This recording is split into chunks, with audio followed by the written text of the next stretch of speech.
Hello, voices. I'm Joe Troy, and welcome to a VoiceOver's audio adventure, a bi-weekly podcast where we talk voiceover, audio, and everything in between. My guest today is a celebrity dialect coach from England, now based in Los Angeles. He has worked on major productions including Young Sheldon, Never Have I Ever, 1923, and also collaborated with the likes of BuzzFeed. He specializes in on-set coaching, production prep, and helping actors bring their characters to life. Please welcome to the pod, Jack Wallace, aka Accent Coach Jack. Hello. Hello, everybody. Thank you for having me. I'm so excited to be here. Yeah, thank you for joining me. I'm a self-proclaimed bad accent person, if that's the correct term. I am terrible at accents, but I'm so intrigued by people that can do loads of different accents on the fly. And on this podcast journey that I've been on for X amount of years now, I've never actually spoken to a dialect coach. So I was adamant that this season I was going to speak to someone, and you are here. Well, but it's funny because when I came, me as your initial coach, you know? It's funny though, when I actually done some research on who I would like to speak to, I actually remember seeing some of your content on BuzzFeed, which is pretty cool anyway. So I was like, yeah, I'm definitely going to reach out. So yeah, that made it extra special as well. So yeah, again, thank you for joining me today. I like to always start at the top and start off. How did you get into what you are doing today? Yeah, absolutely. I actually did do a master's that is pretty much related to the field. So I did a master's in professional voice practice, and that was in Birmingham, what is now called the Royal Birmingham Conservatoire. When I was there, it was Birmingham City University. But, you know, it has been rebranded, so I shall take the rebrand. But the course that I did has actually stopped existing there now anyway. But at the time, there were 3 places you could do a master's in this. One was in Birmingham, one was in Guildhall, and the other is at the Royal Central Speech and Drama. And that one still continues to this day, and that is the most prevalent place to go if you want this kind of master's in it. And so what I learned in my master's was basically how to help actors work on their voices to make it safe to use if you're in a production that's going to last for 3 months and you're doing 8 shows a week. How do you look after your voice? What are the proper techniques? In America, they call it speech. Here, we just call it practical voice. But it's everything to do with that. We learned anatomy. We learned about accents. We did some singing. So it was a nice all-round kind of master's. And so I did that. And then I moved to America, and I started coaching a couple of small theater productions here and there. And then after a few years, I moved from Chicago to LA, and I managed to kind of make the transition from theater to on screen as well. Okay. So what does the path to becoming a dialects coach actually look like? You know, you said that you studied and you started in theater, but what are the steps that you would say you would need to? I know what you're going to say, but I'm going to ask you anyway. What are the traditional steps to get to your it's job? quite a non-traditional field, honestly. So I knew you were going to say that. It's a bit more structured in the UK. In the US, there is no kind of formal training like that. There are lots of certifications you could do, and there's one particular technique that's very popular called the Knight-Thompson technique, but that's only been kind of certifying people for the last 15-ish years. So it's a newish thing itself. But a lot of people started off as actors, did some dialect things, thought, I like this, I want to know more about this, and kind of dig in that way. The same thing can happen in the UK, but because they do offer this kind of more traditional study of the master's course at Central and historically other places, people are looking for that kind of educational background with it a little bit more so in the UK than they would in America. Okay. And what skills would you say are needed in your job? Ideally, there's a couple skills.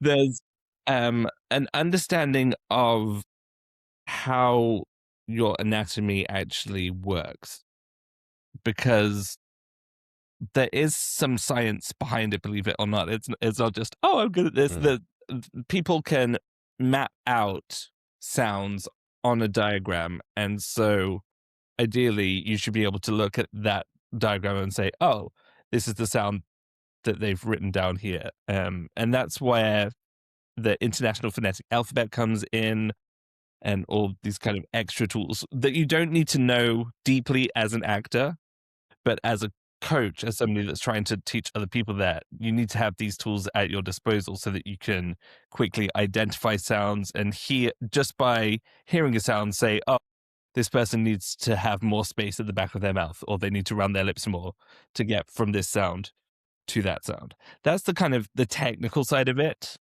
You also need some cultural sensitivity, some understanding of human beings, how accents come about, why people sound like this.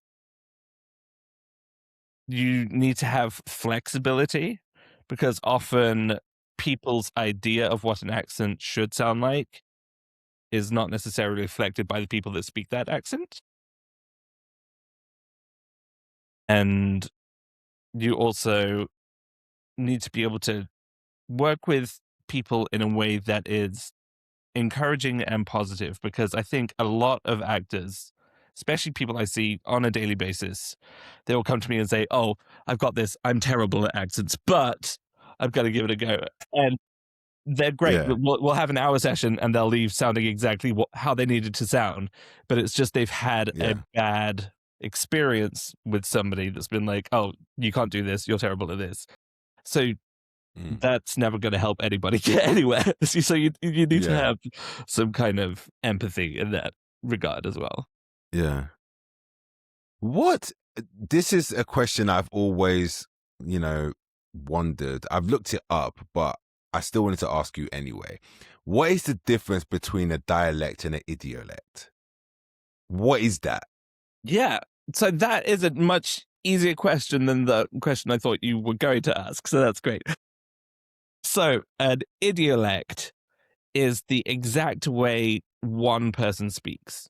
Just like the word idiosyncrasies, meaning your own individual kind of tics and mannerisms, an idiolect is specifically the way this person speaks. So, for example, Rami Malek, when he was becoming Freddie Mercury, he was learning Freddie Mercury's idiolect. He wanted to sound as much like him as possible. As much, okay. Whereas a dialect is usually a broader regional, or at least a larger demographic than just one person.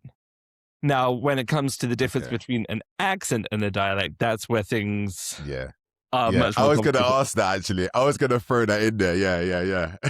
And it depends who you ask and where you are, because people in America, they tend to use them interchangeably. There are times when they're used interchangeably here. Sometimes dialect is more about the specific choice of words associated with the accent.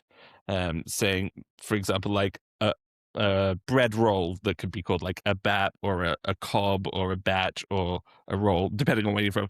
That's definitely moves into dialect territory. But there is also the case where they are just used one for another. Okay. And in terms of, like I said at the start of, why are some people just bad at accents? Is it got something to do with, like, for example, they say babies, you can teach them anything because they're basically sponges. And as adults, as you get into bad habits and you become more structured, it's harder to bend and mold, etc. Is it got anything to do with that, or some people just can't hear, or like what's your thoughts on people that just can't do accents? I haven't come across someone yet that hasn't been able to do any accents. Okay. So I think it is a perception thing. I think part of it is not knowing the rules of the accent they're trying to target. So if you don't know the rules to play by, then you're always going to be guessing with every word, and it's never going to sound consistent. It's going to sound crazy. There's some people that think they are great at accents, and they tend not to be as close as they think they are. They're actually much harder to teach because there's kind of a bit inflexible. But yeah, I would say as long as you can hear the difference between certain sounds, and sometimes there are sounds that live between two sounds that you make. So I like to think of it as like a train on a track. And so you have all your stations of the sounds that you make on your day-to-day basis. And so if another accent is just saying, use this station in this place instead, fine, you already have a station there. But sometimes the sound lives between two and you have to build that station and trying to find, is it too far into an ah rather than an ah? Or is it an and is that different from either of those two? Where are the boundaries for that? Where do they lie? That takes some time to build. And if there are certain features that are used in that accent or in that language that you don't use on a day-to-day basis, maybe you don't roll your R's all the time, and this accent needs to do that all the time. Of course, you're going to run into difficulty there because it's a muscular thing that you need to train. But in general, I think it's possible. Yeah, because I'm from experience, I was trying to learn an American accent. I can't remember specifically. I think it was general American. And you know, my teacher, she was amazing. It wasn't her fault. It's all me.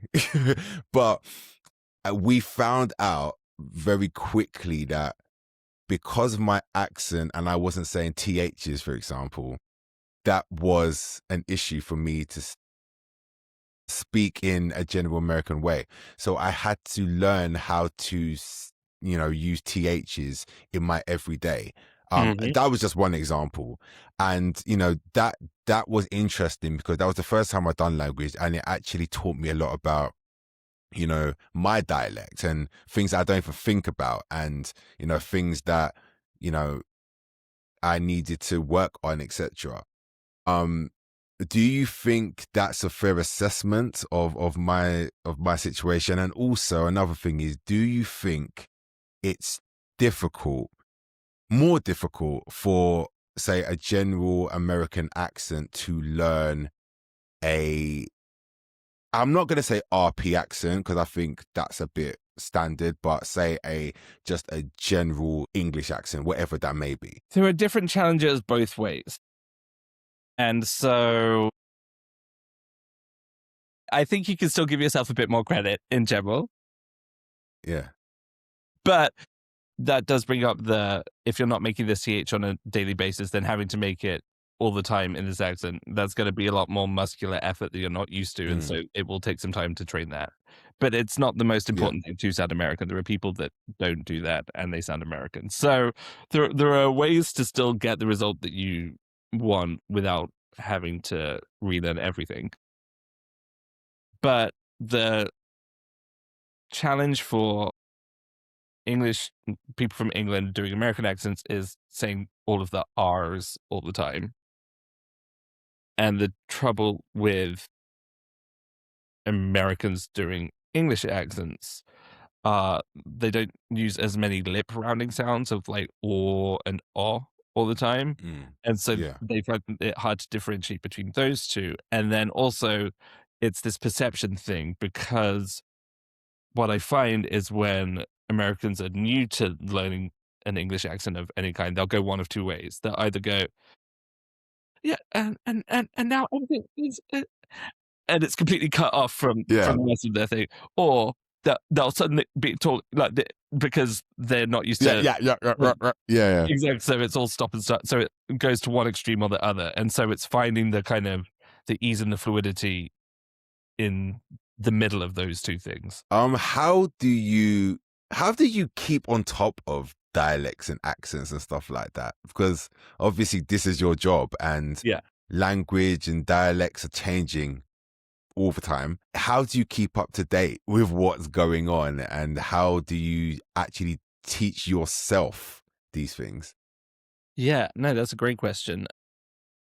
I think I'm lucky in the fact that my kind of bread and butter on my day to day is meeting with actors that are actively auditioning right now. And so I'm always getting new things. About 2 weeks ago, somebody said, "Oh, I have this audition. I have to do a Norwegian dialect." I was like, "Great, Well, love it." yeah. And then 2 weeks later, I got someone else that needed a Norwegian accent for a different project, and then someone else for a Norwegian accent. I was like, okay, so this is where we are now. Okay. But I think one of the misconceptions for dialect coaches is that you have to be fluent and able to do every accent that you teach, whereas you need to be able to hear the sounds and know what the sounds are for that particular accent and how somebody is either there or not there and adjust them as needed. But you don't need to necessarily have full conversations and full monologues in every single accent that you teach. Yeah. And I think that that is one of the kind of the biggest things when it comes to dialect coaching, because that people assume that you have this archive in your brain of every accent you've ever Yeah. taught, whereas I can teach something and then kind of forget about it, but write notes. And then if I go back and be like, oh, yes, this is what we did for this. And that makes sense. Let me go find a sample right now. Let me open YouTube, open TikTok, take a listen. Is this still the case? Is this thing set now? Is it set in the past? What's going Mm. on with this particular one? So there is Yeah. a bit of research that needs to be done for most things each time. But like I said, I'm lucky enough that I see actors regularly enough that I'm like, oh, I get to brush up on this today, or I get to try this. Yeah. Just before I spoke to you, there's somebody going in for a play where they needed two versions of a Persian accent, one that is heavier and one that is Wow. lighter, because it's for a play to play to two different people. And so it's Yeah. like, oh, great, let's dig into this right now, you know? Yeah. So actually, it's interesting you speak on that. How do you approach culturally sensitive dialects and stuff like that? Yeah, I think when it comes to accents that would never be like a good fit for me, if they come Yeah. from another culture, whether not particularly many white people or something that is just very specific to a demographic that I am not a part of, I limit my modeling of that accent, and I much more kind of start and stop samples of people who actually have that accent and say, listen to this word Okay. here, listen to how they say this word. We want to take that from there and put it in here. And so I may say one or two words, but I wouldn't do like full um, modeling examples of those accents. Okay. Is that your personal preference, or is it more across the board with dialect and accent Different coaches? people do different things. Mm. They have varied results. Like some people Yeah. want that kind of call and response version anyway. I tend Yeah. to be much less model your lines for you, but I'll be your reader in a scene. And if it, Yeah. I'm happy to kind of do an accent as the other character. Yeah. The thing is, when it comes to accents as well, another thing that people think about is they often think that it's just the dialect coach saying the thing and you repeating it back to them. Or Yeah. like, if that were the case, then you could just listen to a clip and be able to copy it exactly. True. Yeah. That Our is job is true. much more kind of fine tuning what you already have to begin with. Figure out, Mm. okay, you've done this 3 times now. This is something that we need to take a little bit of a closer look at here. Let's work on Mm. making this sound right, and then let's go from there. What does a day on set look like for you? Very varied. It depends how many actors I'm working with, Yeah. how many scenes they have, what coverage there is, but usually well, usually is a crazy word to use in this case. Sometimes there is time built into the schedule for you. Quite often it is at the same time as something else. Sometimes hair and makeup, which is not ideal because they have to try and keep still for their makeup and do the thing. Sometimes you get time between scenes, but then when they start filming, typically I get to sit in Video Village. I've got my little headset, my Comtech on, and Yeah. depending on my rapport with the rest of the production, I've had very like good experiences, which is nice. It's not the case for everybody, but the directors have typically been like, yes, please just listen out. If there's something wrong, feel free to run in, do a quick adjustment, and run back out. Sometimes they want that, sometimes they don't. Sometimes they just ask me to kind of write down this take. If you use it, we're going to have to do some ADR on this one. Maybe don't use that take. Yeah. And then sometimes they want the on the spot adjustment. If you've had the pre-production time of working with the actor, we'll have a shorthand, so it's easy to say, okay, you said, you need to say, oh, Yeah. see what is that? It's one of those jobs that, like, I've obviously I work in audio, and I've been in sessions where, not for me, but for other actors, where they've had accent coaches or people just watching their accents. Mm-hmm. And it's like, do I step in? Do I not? Do I say something? Yeah. Do I not? And it's like, Was this bad it must enough? be so. Can we get past it? Yeah. Yeah, it's like, what is enough to pull up? And because obviously in your mind, you know how it should sound, but the director just wants more feeling and The how it particular take. looks and everything else, or how it sounds in terms of the scene for audio. So yeah, it must be very awkward for you at times, I could imagine. It is a bit of a balancing game, but that's part of the fun of it. And again, if you get the time with the actor beforehand in some kind of pre-production or even on the day, then at least there's some kind of shared language of what you're looking out for, things to listen out for. But I love ADR sessions. I know that they're expensive and we don't want to really do them, but I've been brought onto a film where they didn't have a coach at all, and then they watched it back and were like, "Ah, we need some help." And we got them sounding from like very American to English in just that like one little take. So it is possible to correct if there is something that goes hideously awry. But in general, we like to try and avoid being part of the post production. Yeah, that is not a good vibe. Post production is not a good vibe when you have to do ADR. It's not. What accents are deceptively difficult? I would say, again, it all depends on where you start from, but I would say ones that are kind of similar to your own accent can be challenging. Again, it's to do with the where is the boundary of this sounding just like me versus just enough like that. And it's often those sounds that tend to get a little wonky sometimes. And then just if you don't have enough exposure to an accent, it's always going to be like more of an uphill climb than something that you've heard on a day-to-day basis or growing up, or at least a couple times. I remember when I was doing my master's, there were only 3 of us on the course. There was myself, someone from Northern Ireland, and someone from America. And we were kind of going through different accents one time, and then we were doing like a Welsh accent one day. And we were trying different techniques to be like, this might be a way that you teach. And so for this one, they were like, we're just gonna kind of vibe it out, essentially.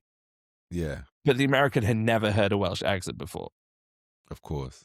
Yeah, and so the 2 of us were like, kind of like finding where it would live. And she had no idea where to even begin. And so sometimes you need that like framework, especially if it's something very foreign to you. But sometimes it's fun to just Yeah. kind of vibe it out. You know? Yeah. That, you know what? It's funny because it can almost sound caricature as well, which you don't want it to sound. It's like sometimes I do a Cockney accent and because I'm exposed to it, but what I hear on TV shows or what have you is always exaggerated. Yeah. So I tend to just go straight East End and I was like, no, stop. In my head, it's like so bad, but people like it, but I'm like, I don't like it. How do you stop an accent becoming caricature? I would say if you have enough time for kind of rehearsal and time to play around, it's okay Yeah. to go that far. Just because sometimes you don't end up in the right place if you don't go far enough. So sometimes it's better to go to that kind of far caricature Yeah. and then bring it back a little bit and end up in the right place rather than, oh, I don't know. And then just it's never quite getting there. I like to use the phrase wrong and strong. Get a little bit of that confidence out and then you can play and then you're fine from there. That's true. That's true. All right. We're coming near the end, but I want you to give some advice to any actors, whether they're voice actors or on-screen actors, who would like to improve their accents. What's one tip you would give them that they could start tomorrow? Yeah.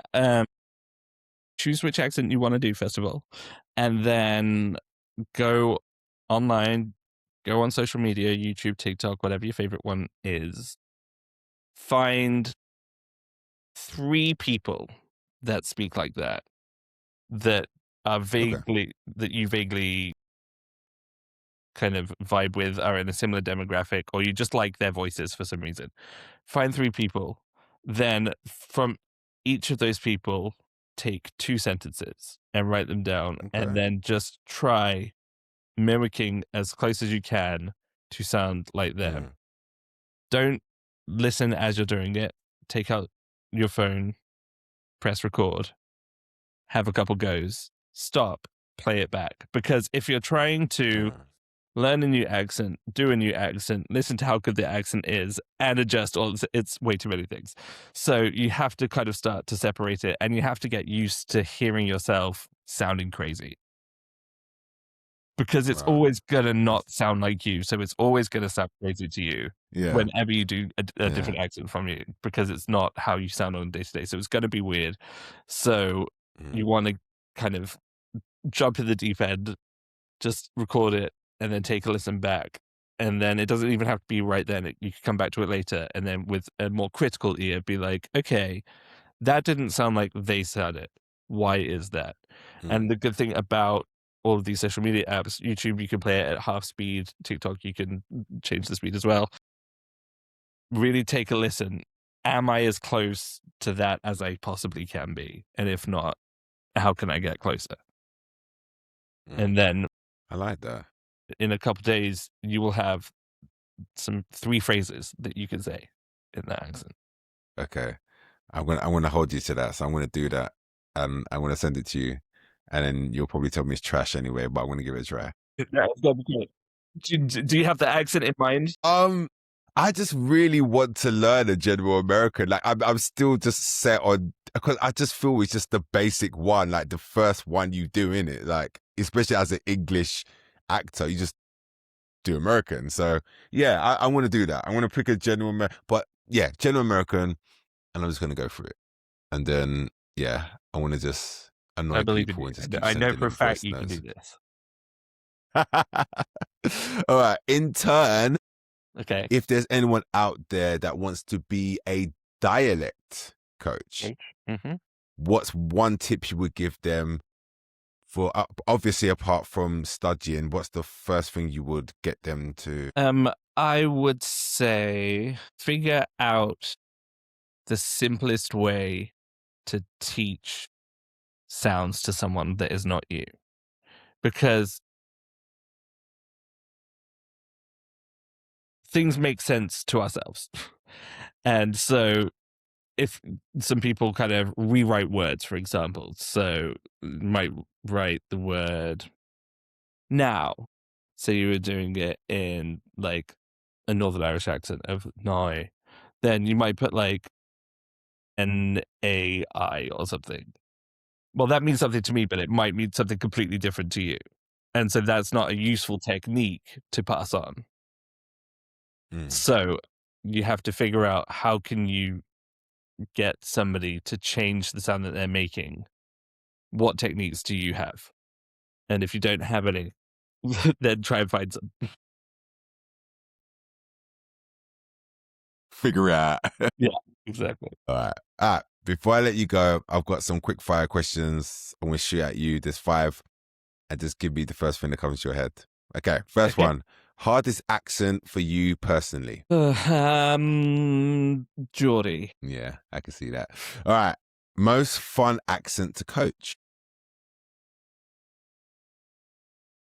I'm going to go with Belfast. Okay. One accent most people think they can do, but absolutely can't. Southern American. I can see that actually. Oh my goodness. Oh, okay. I could, yeah, I've heard a lot of bad ones. All right, including myself. Favorite word in any dialect? I'm completely drawing a blank. This is not good for a quick fire round. It's all good. I like the word bunny. Bunny? Like a bunny, but in an Irish, like Dublin bunny. Oh, okay. Oh, that's cool. I like that actually. All right. And what is your accent pet peeve? I would say, okay, this is specific, and I love all these people, but when American actors are doing English accents and they make the or sound, but they don't hold on to it long enough, so the word like walking and talking becomes walking and talking. Walking, talking. And it happens, and it's in shows that have gone to air many a time. So. Oh no. I love that. Well, Jack, thank you for joining me today. I've learned a lot of interesting stuff actually that I will actually use, which is always a good thing. And I'm sure the listeners have as well. We'll make sure to put your Instagram, which has a lot of useful information on it. Actually, a lot of the stuff we talked about today, you cover and more. So everybody, make sure you check that out. And yeah, is there anything else you would like the people to know before I let you go? Nothing in terms of like plugging anything, but I want the people to know that I guarantee you are not as bad at accents as you think you are. You just haven't found the right technique. Awesome. Okay, well, thank you again. And yeah, until next time, people, have a great one. Bye-bye.